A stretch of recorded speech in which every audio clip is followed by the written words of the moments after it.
Welcome to You Were There, Karen Beth.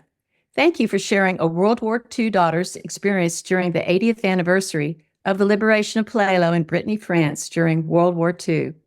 I look forward to sharing my remarkable experience of arriving in Plélo, France just days before the city was celebrating its liberation by Patton's 3rd Army, 15th Cavalry Reconnaissance Group, Troop B, during World War II.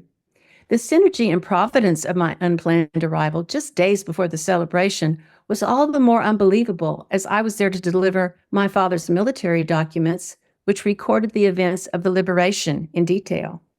My original outline for the podcast was to present the amazing events that occurred when Lieutenant Robert Hamsley deviated from his orders in answer to the French resistance plea and led his 5 tanks and 20 men into battle to liberate Plélo on August 7, 1944. I also intended to share in detail the amazing liberation celebration honoring the American liberators who Pléiadians remember and revere to this day. However, my podcast began writing itself. It grew like Topsy. Before I knew it, I began reflecting on how World War II had impacted my life.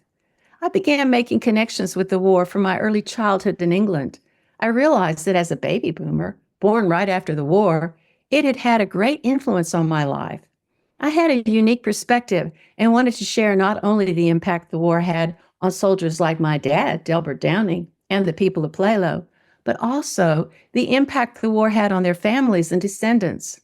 Please join me in sharing our oral traditions and the importance of remembering and honoring the sacrifices the great generation made to preserve democracy in World War II. Please choose your adventures from the following episodes.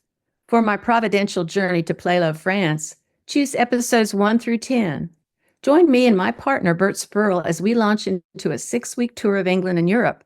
With no plan to attend Plélo, the difficulties of the trip seemed to rule out a last-minute visit.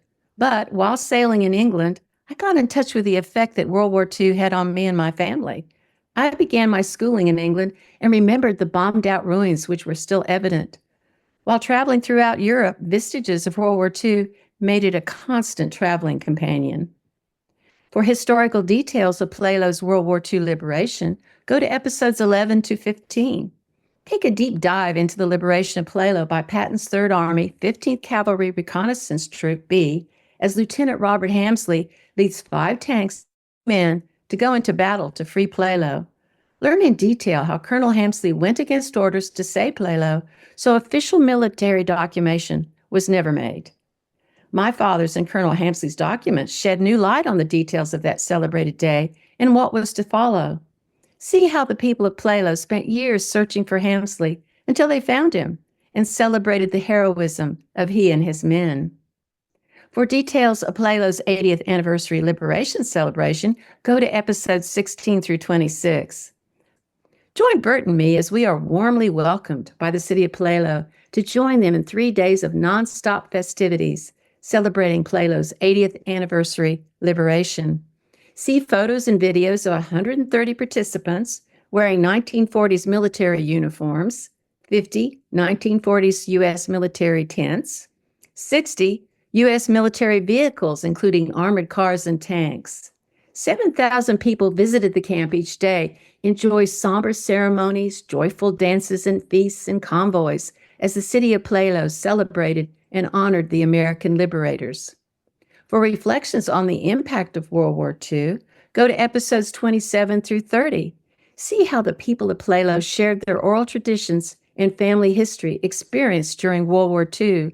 Learn how important it is not only for Europeans to remember the sacrifices made by Americans and their allies, but it is imperative that Americans continue to join the world in defense of democracy.